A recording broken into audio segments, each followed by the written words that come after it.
We took a little bit of a hiatus, but we are back to wrap up Season 7 with Season 7, Episode 5, Eastwatch. We're crazy to think that we're already into the second half of the season, but again, this is a shortened season, so we're kind of used to it. And all I'm going to say for this one is, oh boy, this is where the problems start to rear their ugly heads. Pat, what have you got to say before we get started?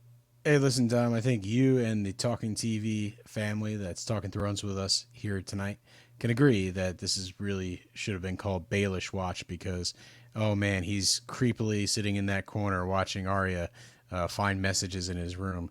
They got some weird cat and mouse game going on, and that's just just the beginning of the cherry on top of the ice cream. Yeah, like it's a really weird scenario here where they're like, oh, Littlefinger's just in full-on stalker mode now. All of that and more on today's episode of Talkin' Thrones.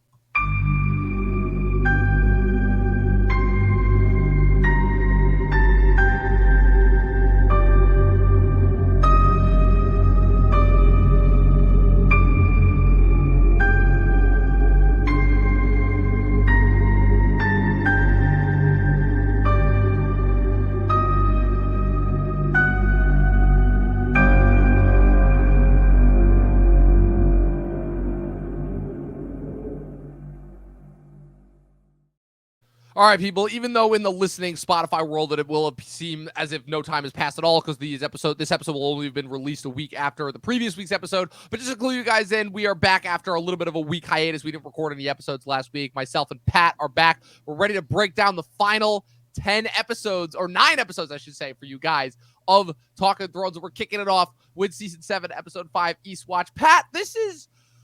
Oh, my feelings on this last stretch for Season 7 is so conflicted because on the one hand, there's still a lot happening. They're in the middle/climax mode. They're getting ready to go towards the end of the season and set up for inevitably, some of the final conflicts that we're finally going to hit in the last couple seasons. So there's a lot of stuff that needs to be happening every single minute in these episodes. These are when the episodes started to get a little bit longer. I believe that every episode from here on out is over an hour long. But there's pulse pounding, crazy stuff happening every 5 minutes. So it definitely makes use of the time well.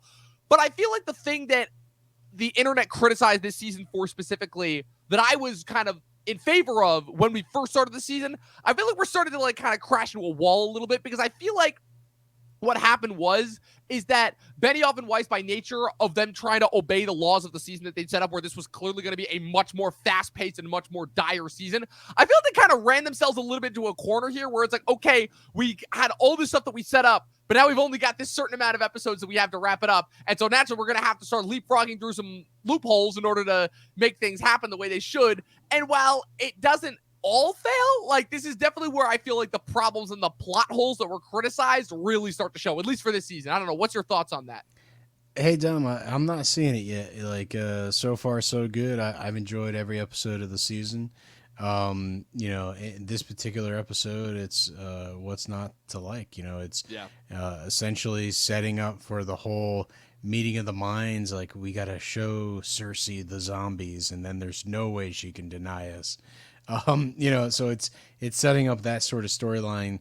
Everything is about, this sort of Hail Mary plan that Jon has cooked up and gotten Daenerys to sign off on. So, I think things are still moving forward and progressing. And, maybe when we see next week's episode or the week after, I'll have a difference of opinion. But so far, I think the story is at a good pace.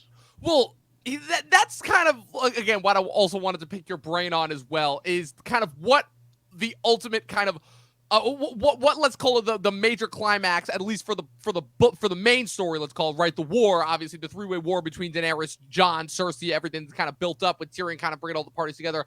What that kind of rests on, which is ultimately the mission to go north of the wall and retrieve a solo White Walker soldier to bring back to Cersei. Obviously, again, the execution of the plan, we'll get into that once we hit next week's episode, because that's a whole discussion in and of itself. But I don't know. It's one of those things where it's like, in conception, it's like, was this really the only thing they could have done here? And it's so confusing because I don't think I've ever seen a plot device like this happen before, where it's like, okay, there's kind of literally no other way logistically to make this happen. There is no other way to make Cersei believe in the army of the dead other than showing her a soldier.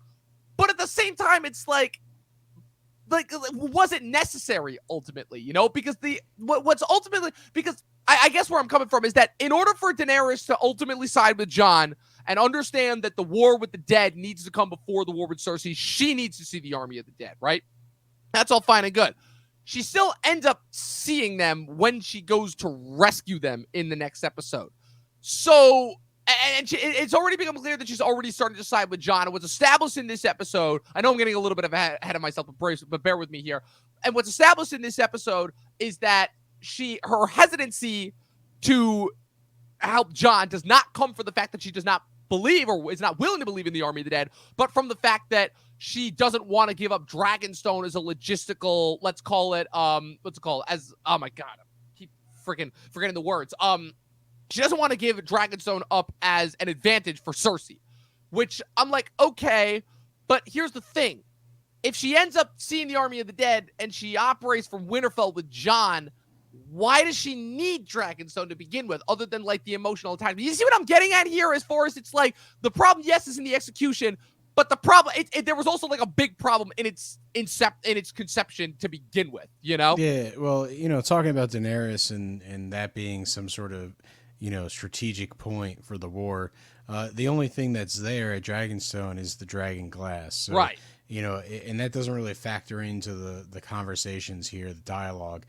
It seems like the dragon glass has already kind of been mined. Right, exactly. By the time Davos and them get back to Dragonstone after this, they already clearly showed that they've mined enough dragon glass and have been ferrying it up to Winterfell in order to support them. So they drop it from the storyline until obviously they're making the weapons later on. So for the most part, there is no real value to having Dragonstone other than the position to King's Landing, which might allow for some sort of major attack. Right. But the fact is, like, Daenerys doesn't really need to take King's Landing right away. She can go to Winterfell. She can basically set up camp in the north. Reestablish her alliances. Like, she already kind of lost Dorne. She lost Highgarden. She could probably figure out a way to weaken Cersei's hold on other areas of the Seven Kingdoms, and really wait it out. And she has the advantage, right? They can't really take on the Dothraki. They can't really fight the dragons. So time is a little bit on her side. In terms of, like, I don't think Daenerys really needs to see the army of the dead. Like, having a confirmation, is going to maybe prolong her decision to back Jon, but she definitely is in his corner, based on Tyrion and Davos and just the way that they sort of present themselves. The one major thing here is this plan of, like, let's show Cersei the army of the dead. Right. It's like, you got to think, like, okay, well, yeah, she should see, because there is that small, tiny chance that she'll, put her personal ambitions aside and, work for the greater good. But knowing Cersei, I don't think any of them should really expect that to be a high probability. Especially given what we know of, which is that the minute that she sees them, she just once again backstabs them, where she offers to send the Lannister armies north and then just immediately decides not to, out of nowhere. Yeah, we know where the storyline goes, but, like, even before that, before she sort of betrays them, she is pretty obvious, the big bad, right? So from a viewer, she's been pretty well established by this point as the new big bad. Yeah, from a viewer standpoint, you had Joffrey, and then you had Ramsay sort of doing stuff that was, like, exponentially more evil, and now you have Cersei who basically did domestic terrorism against her own people to get rid of basically Marjorie and what's his face, the high the High Sparrow. The Sparrow. So essentially, what has happened is she's willing to go through any length, to torment her enemies. So the audience has no real leg to stand on that she's going to change her mind. So it's almost like a fool's errand. Like, they're going to go across, beyond the wall. They're going to get this zombie. They're going to bring it to Cersei. And I feel like from an audience perspective, I know that she's going to betray them. Right. Exactly. So Just based off what we know of them. Exactly. There's not much tension, in this particular sequence. It might have been good if they tied it to, a little more like, oh, hey, we'll bring this to Cersei's court. And if Cersei doesn't react, the people that are in the court, her closest allies, that might fracture her power because they might be afraid of the zombies. Right. So like, if there was a little more like, thought about like how it's going to impact her followers and her, backers, I think that might have made a little more sense story-wise to present it that way. Yeah, 100%. And the one thing that I'll say too, and how this kind of ties into the opening sequence of this episode as well, which I think is really, really well done, is it kind of works, you're right, in that sense of managing to kind of fracture her powers as far as Jaime going. Because while Cersei is continuing to just sit on her throne, because here's the thing that's established that kind of is the summation of all the points that we've brought up right now, is Daenerys has got all the time in the world because she showed Cersei that despite all the kind of one-ups that Cersei got, taking down her allies one by one, Daenerys still has the ace in the hole, which is the dragons, ultimately, and the Dothraki in this case, because as she showed, she didn't even need the Unsullied. Just with the Dothraki and one dragon, she was able to take out Jaime's entire force. So that's that. That's where Daenerys is kind of sitting. Cersei, on the one hand, right, and the problem ultimately with the fool's errand, as we call it, is the fact that it's kind of tensionless because it's only there to continue to set up for Daenerys' ultimate twist as far as just letting loose, So that's the one thing. But how this kind of ties in with Jaime is the fact that Jaime, because unlike Cersei, actually was up front on the battle lines and actually saw the damage that the dragons and the Dothraki could do up close and personal. Jaime has even more of a reason than Cersei to want to believe any sort of peace offering, as I think is brilliantly established by this opening scene when Bronn fishes him out of the river. They have another comedic back and forth bantering, but I think the thing that stands out is the fact that Jaime finally understands just what they're up against. Obviously it's like he had some certain idea, obviously, but he was still just kind of willing to go along with Cersei, whatever. But now that he's seen them up close and personal, it's like, oh, we're really screwed. Like if we realize that like we really have just been like playing around, dancing around, like kind of poking the bear as much as we want. But it's like this was just a small demonstration as far as what happened when the bear wakes up and just takes a claw out. If she turns the dragons and the Dothraki towards him, she's like, and Bronn even says it very eloquently. He's like, you're fucked. There's nothing you can do to take them down, And I think, and so that's really well established right there. And the other thing too that comes from this opening scene is kind of, and this is one where I'm like, it's so weird because I understand what the sequence is trying to do, but it's another one of those things where it's like intention versus what is actually being displayed, which is what they are attempting to set up is Daenerys continuing to go towards the dark side with her ultimately deciding to execute the Tarleys for refusing to bow to her. But as far as being what's demonstrated, all it seems is it's like, yeah, Tyrion is more so just kind of wanting to be sympathetic towards people because for sympathy's sake, when Daenerys, I think very rightfully should be executing them for defying her because that's the only way that she's going to continue to solidify her claim. I personally thought that her actions in this sequence were great, where she literally, obviously, there's a dragon right behind them, but she literally tells everyone, it's like, yeah, I'm not here to be queen of the ashes. I'm here to be different than Cersei. So I'm going to give you the chance that Cersei never did. Go home, be with your families, And the Tarleys refused to bow before her, based off of, again, just at this point, pure stubbornness, and they both die as a result of it, So I don't know, like, what's your take on this whole sequence? I think number one is when Bronn, pulls Jaime out of the pool. He's basically says, hey, I'm the only one that can kill you. You can't, let yourself get killed. You owe me still. So I think there's some good banter back and forth between Bronn and Jaime that really solidifies why we like these characters. And, they are well written. They are well performed. Anytime that Bronn is in the show, like he has a scene in which reinforces what we like about this character. Just the fact that he's that cutthroat that is going to get his money in the end, that he's going to get his status. Everything's focused around that. And somehow he survives these miraculous, things like, the dragon. In terms of the Tarleys, like, I definitely, for characters that were introduced pretty late into the show, I think they have a great arc, and you know, it just shows you like the stubbornness of the father, and like the fact that he insisted that his son be a man like him, and that's the reason why he banished Sam in the first place to the Night's Watch. This is the one moment where, like, Senior Tarly here did not want his son to sort of follow in his footsteps. But Dickon was like, oh, hey, no, it's like, I'm the same as my father. You'll have to burn me too. And you could see the reaction on the father's face, and just be like, no, you like, you shouldn't follow my lead in this sample.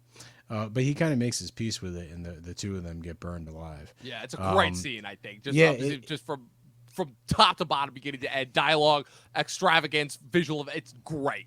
I just think the dynamic of the characters, it's like they're not backing down. They are who they are, and Daenerys is not backing down either. There's a certain stubbornness that she has, and it's a recipe for disaster that these two forces are against each other in this moment. And Daenerys obviously is going to win. She has the dragon. She has them prisoner. It's not going to end well for them. But the fact is, they're not going to back down. They're basically to the very end, willing to fight her. And so, hey, the Tarleys could have had Dickon go home, and he could have, ruled his house. But instead, Sam is the only real. Yeah, Sam is the only male Tarly heir left, and it kind of becomes a little bit confusing when that raises even more questions when he becomes Grand Maester, or the new Grand Maester of in the finale. But like I said, we'll get to that when we get to it. So we have two different options. Does anything happen to the Tarleys for the rest of the show? No, or is that house nothing. It's literally just Sam, and we see that Sam has actually had another kid with Gilly that's actually his kid, not little Sam, and then he's just Grand Maester in the finale. Okay, so they don't mention his father's property and inheritance. Never. They never mention it ever again. All Again. right. This is the last we see of anything of the Tarleys, of Hornhill, of anything. Yeah. I guess if they ever produce that Jon Snow, sequel show, I guess we'll find out then. Yeah, they'll have to spend a couple episodes explaining the real estate market after the throne was decided. Supposedly that is what Martin is interested in. So we have two different options as far as where we can go, because the rest of the storylines in this episode between Dragonstone, King's Landing, and then once they eventually reach the wall, they do very much coincide and are part of one linear story. So we have two different options here. We can either hit the ancillary storylines that happen in Winterfell and then the Citadel first, and then come back to the rest of the King's, so the rest of the main storyline, or we can hit the rest of the main storyline now, and then we'll come down to Dom, we should hit up Winterfell and the Citadel, because those storylines are pretty straightforward and good. Let's get them out of the way, and then we'll hit the meat of the episode for sure. Right afterwards, for sure. So we'll kick it off with Winterfell real quick. Like I said, just primarily more so setup. We don't spend as much time in Winterfell as we did last episode, but the big thing that's kind of being established here is kind of Arya starting to call Sansa on her shit. She walks in on a meeting. The Northern Lords are kind of saying, they're like, yeah, we called Jon king in the North, but now he's gone. You're still here fighting for us and defending us. You should lead us. And again, it is, I think Sansa does crack a pretty funny line later on with Littlefinger, where she's like, yeah, the Northern Lords are like weather vanes. They sway to whatever direction is the strongest. She's like, Jesus, no wonder. It's like, no wonder Jon didn't want to rule, But it's a really interesting thing here where what's being set up is the fact that that Littlefinger realizes that Sansa has got one too many allies that could potentially distract from him being able to rule through her. So he needs to start taking them down one at a time. He tried with Bran last episode. That really didn't work. Now he's like possibly sees an opportunity with Arya, especially seeing like the physical prowess that Arya demonstrated last episode. And so he starts obviously, whispering in everyone's ear. Arya witnesses the conversation later on with him with the Glovers and with Glover and with Royce and all them. Yeah, but this is the only copy, right. the note and all that stuff.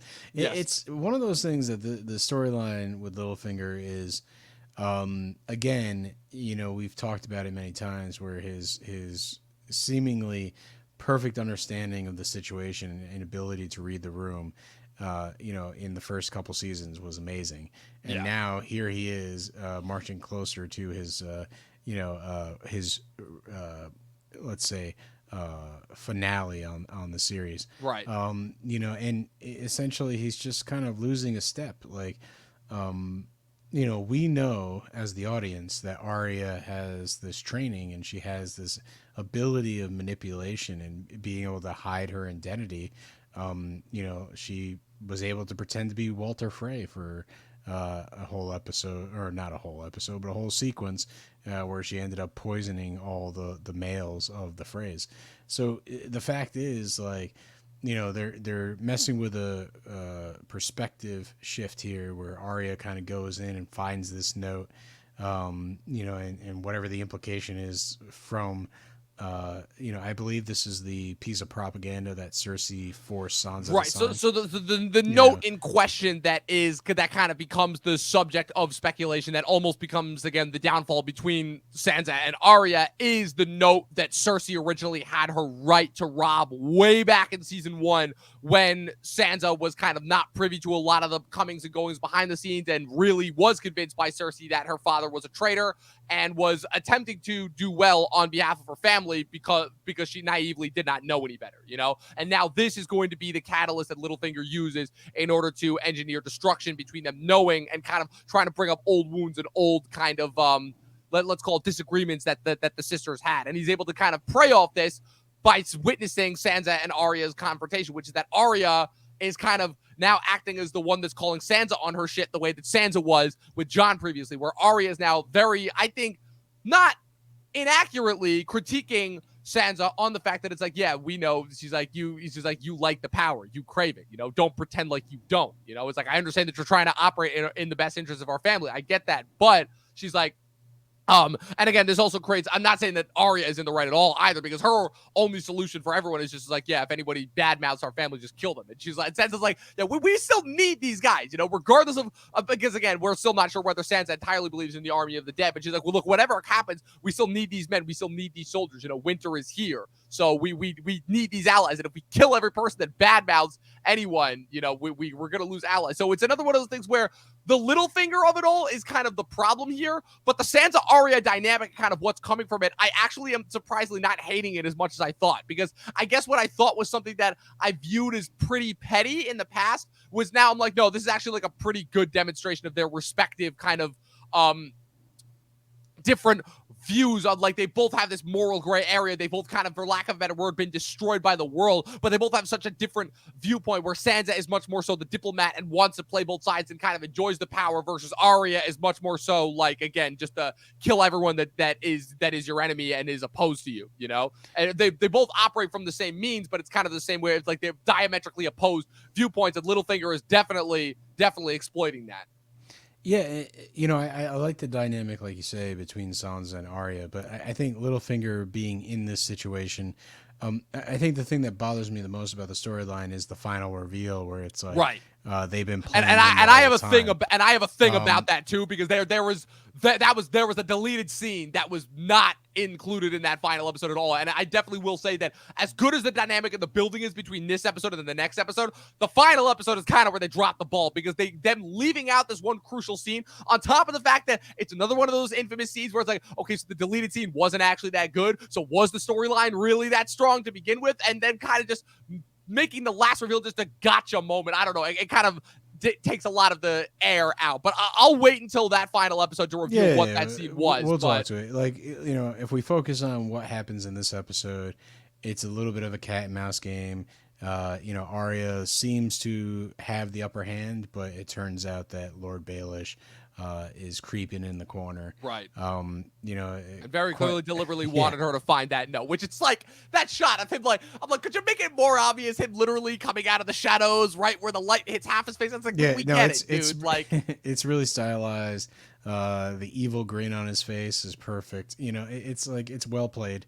So they're setting up this dynamic. We understand what's happening. That Lord Baelish is going to try to play the two sisters against each other. Obviously we have the ability, we have hindsight at this point because this is like our third, fourth time through the series. But ultimately, like a lot of the storylines, in the late seasons, it's kind of like, oh, I kind of like this. I kind of like this. Yeah, I kind of don't anymore. It's one of those things where you have to kind of accept it late in the show that the good news is whenever they do wrap the storyline, it's kind of like usually a quick segue into something else. Right. So nothing lingers too much. So even if the storyline's not exactly what you wanted, you're moving on to the next storylines, and it's like so the pace it keeps going, and even if you get a little bit of a letdown here and there, more or less, like the show is still pretty solid. Right. I agree with that 100%. So then moving on to the next of the kind of ancillary storylines we have in this episode, the Citadel. This is actually, ironically enough, it feels like we spent so much time here in the first 3 episodes, but this is actually the last that we end up seeing of the Citadel in the rest of the show, because Sam kind of finally realizes that he's fed up and just with everything going on. But what's so interesting is that you would think that the one biggest catalyst for him leaving is not even mentioned, where you have this, I think, a really interesting thing. So one thing that we left out of Winterfell is there's a brief scene with Bran where Bran connects with the Weir Tree and sends the ravens out to kind of see how close the White Walkers are getting to the wall, and he realizes that they're getting pretty close. And once again, it shows that, wow, even though Bran is still the three-eyed raven, he still hasn't learned anything at all, because once again, the ravens get too close, and the Night King just looks up and they scatter instantly. It's like, oh, okay, well, that's what happens when you get too close, So he still hasn't learned his lesson there, but he has them like send letters out to everyone immediately. The letter reaches Jon on Dragonstone, which we'll talk about in a little bit, and the letter reaches the Citadel. And what's interesting is that the Maesters. So this is the confirmation of everything that Sam has been saying since he got to the Citadel, where he's been trying to warn them about the army of the dead. They've given off this myriad of reasons as to why they haven't said anything to the rest of Westeros. They've basically gone on to do something that's like, okay, the wall will keep them out. And he's like, okay, that's fine and all.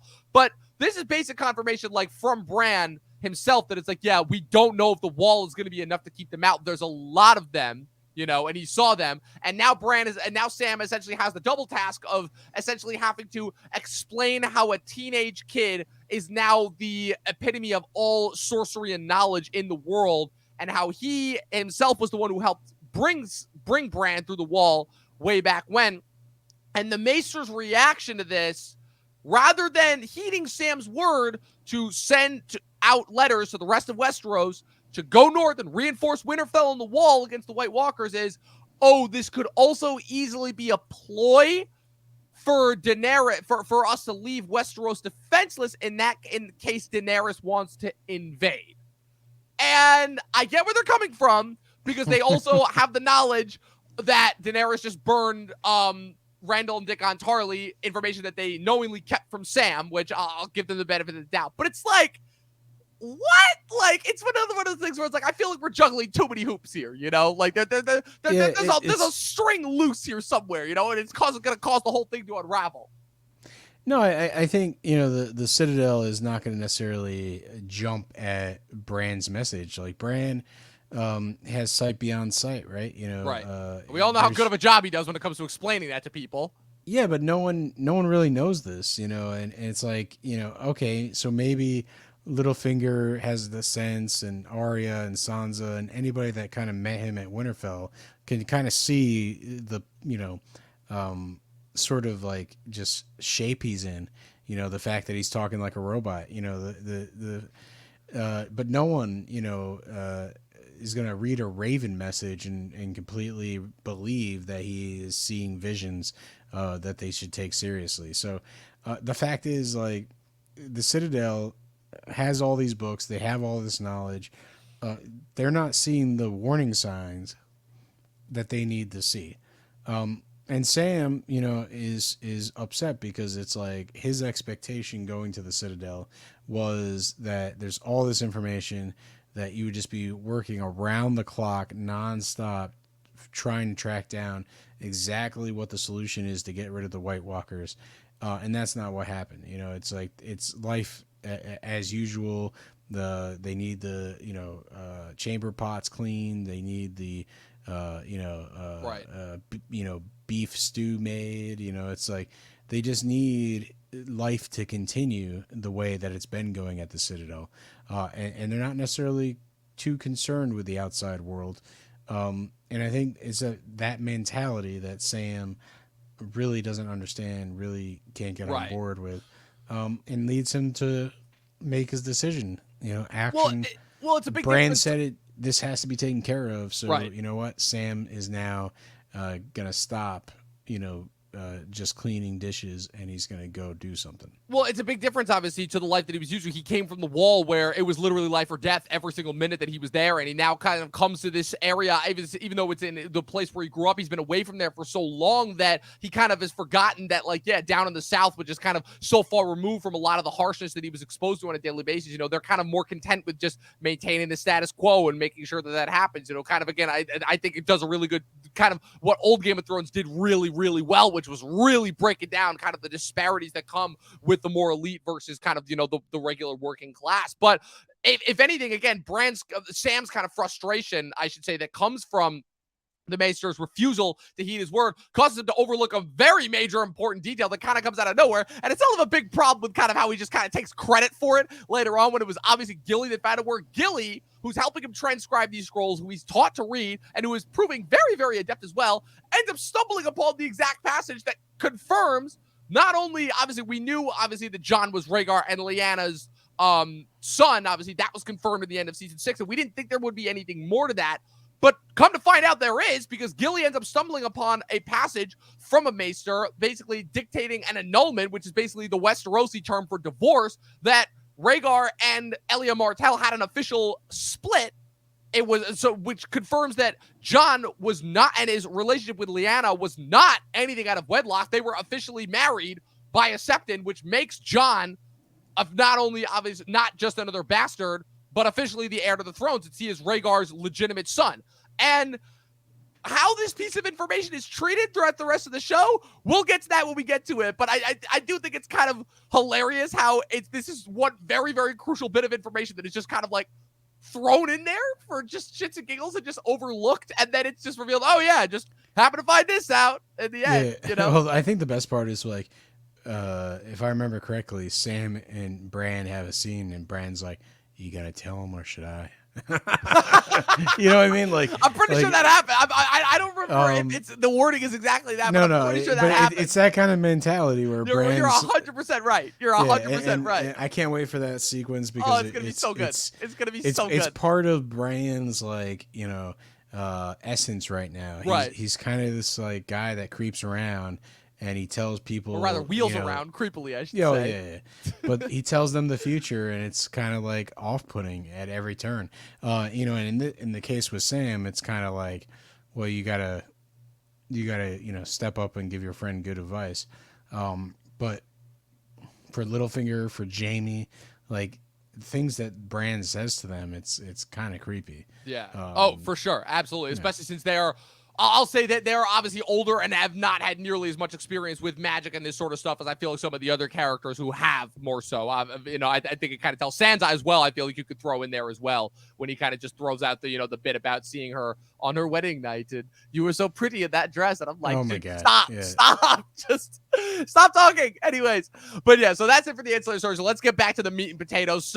Kicking off on Dragonstone, like I said, where we pretty much bounce back and forth between Dragonstone and King's Landing before we kind of wrap up the episode of Eastwatch. So you have Jon walking out as you got obviously this beautiful vista shot of Daenerys flying up at the dragon. The dragon lands right there. Again, they're really trying to hammer home the like, oh yeah, Jon is a Targaryen. I feel this is that episode where that really started, when the dragon comes up super, super close to him and he's able to pet it. Obviously, the thing that's explained off screen is the fact that the reason why the dragon didn't eat him is because it's the reason why Targaryens were able to bond with dragons back in the day. I'm assuming this is something else that they're going to get more so into House of the Dragon as well, is that the thing that allows Targaryens and dragons to bond is the fact that the dragons can smell their blood. And so the reason as to why Drogon lets Jon pet him is because he smells that he is a Targaryen. So that's supposed to be more subtle, cluing us into the fact that it's like, oh, get it? Jon's a Targaryen. And obviously, Daenerys gets off the dragon. They start to have more of a conversation, continuing to bond. It feels like they're going somewhere with this, as far as like kind of, them weighing out like kind of the oh my God, what's it called? the consequences that come with ruling, for lack of a better word. When Jorah walks up, he's back. He's magically gotten back again. Just the conveniences of timing here are just amazing too, as far as what just the amount of just like, wow, characters just happening to be in the right place at the right time here. It is just working so well for them. But it's in another lifetime, Jorah is Batman. So that's true. He's Well, in another universe, we should say he is Batman. Yeah, so. If you watch the what is it, the Titans, DC show, right? Our actor that plays Jorah, plays Bruce Wayne. So yes, which I was very surprised, that's one of his post Game of Thrones roles. Right. I was like, from what I've heard, he's pretty good on it too. Yeah, I think he's, listen, I think he is one of the better Batmans. It's fun to watch that show. It's obviously like a couple cameos, so it's not like a major role. But I think he does a pretty good job playing like a fresher Batman. Yeah. So anytime that you see actors that kind of were really big in this show kind of move on to other properties or movies or whatever, it's always cool to see them for sure. But the big thing that's being set up getting here, good roles after this in their career. Oh yeah. Well, the big thing that's being set up by this scene, and this scene is kind of the kickoff of a few scenes that happen throughout the rest of this episode, is that we're clearly setting up for what I call the Fellowship of the Snow, is what I call, where the next episode we get like, I'm like, yeah, it's this like combo like Fellowship of the Ring / Avengers getting together, where it's like we're putting all the characters that are like are gonna form this Snowicide squad, for lack of a better word, that's gonna go north of the wall in order to carry out this fool's errand. And this is the start of it, where Jon and Jorah, again, they've got some shared history, obviously, with Jon, working with Jorah's, obviously, with serving under Jorah Mormont, continuing with the thing that was set up by Sam healing him at the beginning of the season. Then they move to the what's it called? Then you have a brief scene with Tyrion and Varys where they're comparing and they're like, oh, what's it called? Varys is like, oh, she's getting a little bit out of control. You need to convince her that, she needs to do better and all that. Again, just more like hinting at the fact that, like, okay, Varys is eventually going to go against her, blah, blah, blah. And the big thing, next we have the courtrooms, not the courtroom scene, the meeting scene where Jon reads the letter and they officially decide to come up with the plan to go north of the wall. And I think probably the most baffling thing about this plan is that it's not Jon's idea to do this. It's Tyrion's. Tyrion is the one where it's like, Jon is like, I don't think that Cersei's going to come north to see the dead at my invitation. And Tyrion's like, so bring the dead to her. And the first thing that should have been out of anyone's mouth here is, how the hell are we going to go north and get one soldier? Like, I mean, obviously that is said to a certain extent, but I feel like what they should have been saying is, okay, these things come in packs. There's groups of them. You don't just stumble upon one random dead soldier. You'll stumble upon maybe a solo White Walker, maybe. Again, if going based off of what we've seen in the past, is anything to go based off of. But the likelihood of running that was when Craster was handing out the babies. Right, exactly. But they've never once run into just one undead soldier. There's always been at least, like, going all the way back to season 1, when he's referencing, obviously, them bringing the undead men that they found north of the wall and then bringing them into the wall to examining them and them coming to life and attacking them and killing them and almost killing them.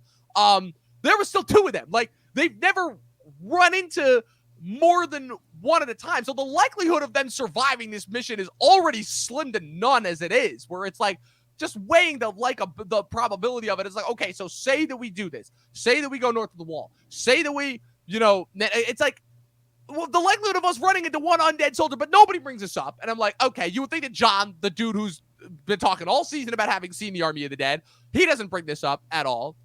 Everyone else is just kind of like, oh, what a brilliant idea. Why didn't we think of this? And it's like the fact that nobody else is questioning this, and the fact that Jorah so readily volunteers, it's like, and then by that, I feel like it's Jorah readily volunteering. That's when Jon is like, okay, I kind of have to do this now because this doofus on himself is not going to survive north of the wall, and we got to do something. That's when he's like, okay, well, we could probably get the wildlings to help us because they'll follow me and all that. And that's when Davos and Daenerys are voicing their opposition. And he's like, I'm going to do this, blah, blah, blah. And it's just like, I don't know, man. But at this point, it's like, all right, the plans have been set. I guess we're going to do this. Okay, this is a thing that's going to happen. And they're like, okay, well, we also would need, and she's like, okay, so the purpose of this is we're going to bring it to the summit. We're going to show the dead soldier to Cersei. And Daenerys is like, okay, well, that isn't going to help if Cersei doesn't stand down. And that, of course, leads to, okay, well, I might be able to get Jaime to get her to, hear us out, and so that leads, obviously, Davos smuggling Tyrion into King's Landing. And so this leads to two major developments. One, obviously, Tyrion meeting with Jaime, which again, despite the kind of loopholes in logic that we're kind of leapfrogging through, I think the scene with Tyrion and Jaime is good. It's not great, but I'll say it's good. You know, these two haven't seen each other in quite a while. I do think it's kind of conspicuous where it's like, wow, Bronn was so easily able to bring Jaime down, and then they have their first interactions, and there's no like kind of thing that comes from it. There's no real build up for the this meeting. It kind of comes out of nowhere. Yeah, and we're sort of used to something like this having a couple scenes leading up to the moment where obviously Bronn kind of leads Jaime in, but they just skip right to the action. We have to take it on faith. All this stuff happened. I don't. Again, like. You're not getting a lot of the setup necessarily. You're just getting thrown right into the sequence. Right. But it does exactly what it has to. Like, you got to sell this storyline of them grabbing the soldier of the dead and showing Cersei. So the fact is, like, this scene has to take place because otherwise, how are they going to be able to display this zombie? You're going to have some sort of meeting to be able to do this, and brokering it is the only way to do it. Right. And so they broker the meeting, obviously. They're kind of really only just trading off barbs with one another, and then it kind of results in, okay, Tyrion gets his piece to Jaime. Jaime's able to get it back to Cersei, and so there's two things here. Obviously, first, when Jaime meets with Cersei first, before this whole meeting goes down, and he kind of reveals to her, obviously, kind of what Olenna told him, that it's like, yeah, what's it called? That she poisoned Joffrey, not Tyrion. And so now Cersei has that confirmation. It's like, okay, wow. So Tyrion, who she was hell-bent on finding and having killed for Joffrey's murder not even a couple seasons ago, now has this confirmation. It's like Cersei's looking for somebody to be mad at in this scenario. And if I was Jaime, I would be she has the right to be mad at Jaime because Jaime's the one that convinced her to let Olenna die a peaceful death. So the fact is, you get that sense that Cersei is like, I could have had, a Doran level revenge against Olenna and really punished her, but you took that away from me. So there is definitely in this sequence a huge amount of tension between the two of them because Cersei, somehow believes that Jaime is more into Tyrion than he is into her. In terms of like willing to team up and like trust them and whatnot. So this could be paranoia on Cersei's part, or this could be just her reading the situation properly. It's one of those things where Jaime's got to make a choice coming up soon. For sure. And like I said, it's kind of, I think, counterbalanced later on when she sleeps with him. And then, obviously, the servant sees them together, and then he brings her Tyrion's message. And, of course, she already knows because she knows everything because Qyburn is way better, clearly way more effective than Varys ever was in that position of just knowing everything. And what's it called? So, obviously, the point that she brought to Jaime before this whole thing was, okay, well, our choices are either die surrendering or die fighting. I think I know what I'm going to choose. And the thing that she says is she's like, okay, I want to make one thing clear here. The only reason why I'm not having you killed for treason is because this meeting with Tyrion is actually advantageous to us because regardless of what their intentions are, that still buys us a little bit more time, both in order to stave off a full-scale invasion of King's Landing, which even she somewhat admits that they're not ready for, and B, because it will also give us more time to prepare if they do have anything planned. So it's Jaime's decision to meet with Tyrion obviously was both advantageous and not because it prolonged his life a little bit more. But I don't know. Like, I just feel like these constant threats from Cersei, especially since we know that they don't end up going anywhere. She literally has him at sword point, has him at the mountain sword point in the finale. And then when she has Qyburn send Bronn north, that does nothing. And then he ends up coming back to save her at the end. It's like, we all know that, like, yeah, it's empty threats. We kind of know that, like, nothing's going to happen. So it's one of those things that's kind of weird in hindsight. I don't really know how I feel about the constant threats overall. It's like where she is constantly, again, questioning Jaime and putting him under fire. And it's like, he's the only ally you have right now, Like, there's literally no one else. It's like, you're on Greyjoy? Like, that Joker? Like, come on. Yeah, he's kind of disappeared, but he just kind of went off. Like, where is he? He'll be back at some point. But right. The main kind of you know, what is it? Just like it's not a main storyline, but it's kind of like a nice Oh, the comic relief Gendry thing? almost. Yeah, it's Gendry, Well, right? You well, know, well real quick, it's I thought something else really hilarious that I just realized is that oh, I'm like, so wait, since we know that Euron's still in King's Landing, that means that the Iron Fleet have to be circling King's Landing, right? So how I'm like, damn, Davos is a really good smuggler that he's just able to get them in that close to the city and just completely dodge Euron's fleet entirely. well, you But know, he made a career on that, and that's that's why true. he's known So as the Onion I Knight. just So thought it was funny. But and then I think obviously you have to, you know, you have to assume that Davos is just that good. right, yeah, Building to the myth of his character. But yeah, for sure. yeah, I The would biggest say thing, that Gendry, he's back. yeah, it's like Davos obviously has some business of his own, and he goes to the blacksmith shop and he finds Gendry, who's back at his old place. And you know, Gendry is just kind of slipped in. No one's looking for him, and he's just, you know, doing his own thing. But like as soon as Davos shows up, He's like, I'm ready to go. yeah, he's ready to go, and it's like you'll need a sword, and it's like I don't know anything about swinging a sword, but I know about this hammer. And so he's you know, it's basically Gendry gets an upgrade. He's just swinging a hammer around, And he's bald now um, too. And like yeah, a couple inches taller and jacked. Like he's like, yeah, I was like, wow, he's a man right there. It's like it's You so know, funny. I feel like this whole episode is just like it's like if one of those like wrestling pre-shows where they have like all of like the different wrestlers meeting before they're about to go on stage. And I feel like that's what we're getting here. Where it's like, oh, Jon meets Jorah. Up, Davos is bringing in Gendry. Up, they're about to meet with Tormund later on. And up, here come these guys. It's like, oh man, like it's literally yeah, like I feel like it's like I think phases like movies 1 through 5 of the Marvel Cinematic Universe all put into one movie, you know? yeah, I think Marvel or like the Fellowship of the Rings. I think it's more like that. You know, they're just Right. sort of coming together to do a common goal. But I think Gendry is someone I did not expect to be back in the show. Right. You know, obviously, you know, he's still a bastard of Robert and has, you know, some small claim to the throne, and his storyline never really got perfectly resolved. Not quite. So it makes sense that he's back, and Right. that they're gonna kind of utilize him for one last push, Right. and make sure that storyline gets resolved. So, Right. you know, it's like a really great moment.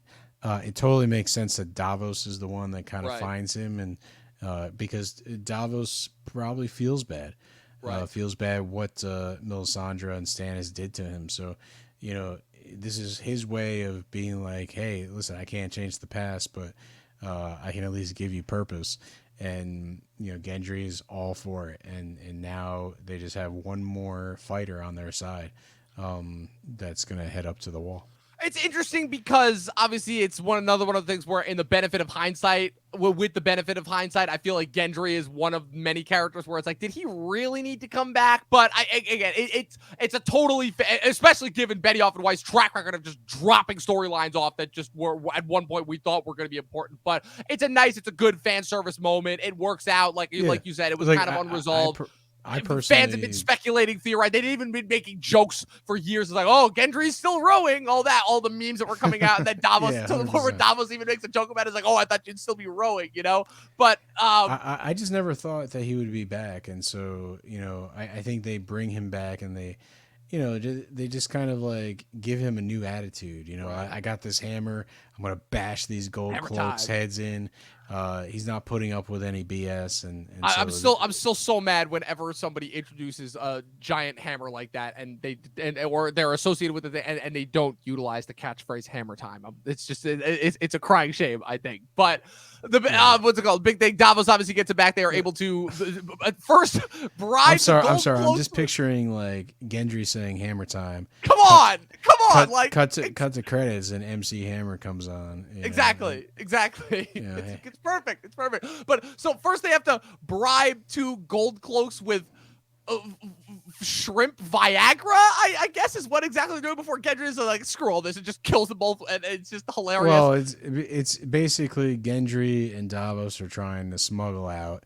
The Gold Cloaks know what they're doing, and you know, it's like, oh, is the price for a bribe still 5 pesos or whatever it is? Yeah, five I dragons. forgot what the money is. Yeah. I just threw in there the But Well, I've been watching too much Better Call Saul lately, huh? yeah, I think so. But the fact is, um, y- listen, the price has gone up. I like all the authentic talk. It's like for they take the time out to really make you feel that like Davos is a smuggler, and that these are some flea bottom like characters that are just bribing the guard. And then here comes strolling in Tyrion, who kind of messes up the whole Right. scheme.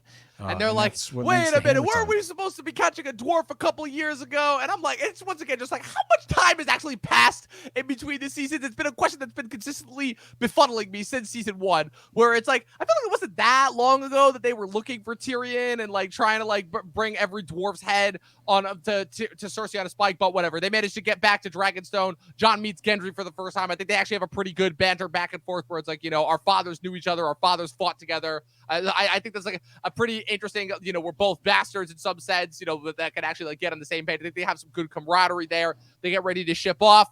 Tyrion has a nice closing moment with Gendry where he gives him the coin that the slavers originally gave to them. I love the thing where it's like, I miss you more, but nobody quite glowers like you, and he gives him the coin in order to ship them off. Jon gives Daenerys one final farewell where it's like, well, at least you won't have to deal with the king in the north anymore. If what's it called, if we don't make it. And she's like, I've grown rather used to them. They ship off, they head north, they meet with Tormund. Tormund's reaction once they reach Eastwatch is just priceless in general. Where he talks to Davos and he's like, I thought it was your job to talk about his stupid ideas. And he's like, I've been failing at that of late. And he's like, and he asks Jon, he's like, how many queens are there now? And he's like, 2. And he's like, and you need to convince the one with the dragons or the one that has sex with her brother. And he's like, both. Tormund's reaction is just beautiful. And that's where he's just kind of the audience avatar, just trying to figure out the logistics of like, okay, you're actually going to go through this. We're actually going to do this. We're going to take a squad. We're going to go north of the wall and we're going to capture a solo dead man. Like, that's actually happening. And he's like, yeah, it is. Yeah, and I really like the whole moment where they go into the prison and yeah, and he's like, you're not the only ones, and it's like, oh, but we got 3 more that are gonna join. Yeah, and then there's the Hound, Beric, Thoros, which I want to know what happened to the rest of the guys that were in the Brotherhood that were with them, because there were a couple other guys that were with them in that first episode, and now it's just these 3. Like, what happened to the rest of those guys? I think there was Sam and Frodo. They're looking for the plate, to throw the ring in. It's 2 separate missions. Yeah, maybe. I don't know. But look, so they have some banter, some back and forth. They all know each other. They've all had interactions with the past. Gendry, obviously, he brings up the shit with the Brotherhood that they did with him in the past. Jorah knows Thoros because they fought together on Pike. Tormund realizes that Jorah is Jorah Mormont's son. And Beric is like, oh, wow, look at all of us. Here we all are. Same time, same place, going to the same... And the Hound is just like, shut the fuck up. Like, I'm done, sick and tired. That was one of the funniest inserts where he's like, just giving another, like, spiel sermon. And the Hound's like, just shut up. Are we coming with you or not? And then they finally realize, like, Jon's like, well, yeah, we are all on the same side. We're all breeding. It's a little bit of a flimsy excuse, but like that ending shot where it's just the 7 of them all standing in that one pose, and then they all walk out in the V formation. I'm like, this is so spectacularly stupid. It's incredible. I'm like, the Fellowship of the Snow, the Snow Side Squad, Game of Thrones Avengers, like all of the above. I'm just like, and as they're walking literally into the unknown as they fade off as the snow envelops them. I think it's one of those things where it's the great coming together of like fan favorite characters. Right. It always works. It is inherently satisfying, but like I don't know. I feel like there's just so much else behind it that kind of ruins it in hindsight. But yeah, I don't know. We'll see what happens. It kind of leaves us off for a good episode. We know that this group is going to be facing the Night King. So, that's what we have to look forward to. It's like, I can't wait for next week's episode of Talking Thrones because for sure. I'm going to fire up that episode. I'm going to see it again and, just enjoy it, just enjoy it. Cause it's not exactly a great moment for, right. Jon and Daenerys and company. Yeah. It's kind of a big loss. Again, they ultimately achieved their goal, but to what cost? Exactly. Yeah. Beyond the Wall. That's gonna be one that since we started this recap series, I've been waiting to recap since minute 1 because again, it's one of those ones where there's so much great stuff in it, but again, certain of the plot mechanics where it's like, how did this happen? But like I said, that's a conversation for next week's. In the meantime, that was it. That was a recap of season 7, episode 5, Eastwatch. A lot of stuff that happened, but again, we managed to crunch all that out in still under an hour. Man, if that doesn't show what efficient podcasters you are, then I don't know what does. But Pat, where can the good people follow you in the interwebs? Hey, listen, at this point, Instagram at Patrick W. Huber. That's my handle. Just I'm posting things willy-nilly whenever I feel like it. So just find what I have there. All right, sounds good. And of course, you can follow me at Movie Nerd Reviews across all platforms. Be sure to follow the official Talkin TV podcast across all platforms: Facebook, Instagram, Twitter, TikTok, all of the above. Be sure to subscribe to us if you're watching us on YouTube. Be sure to follow us on Twitch. New episodes of Talkin' Thrones are uploaded every single Friday on Spotify and Apple Podcasts. And as always, people, 12 seasons in a short film, and watch more fucking movies. See you guys next time.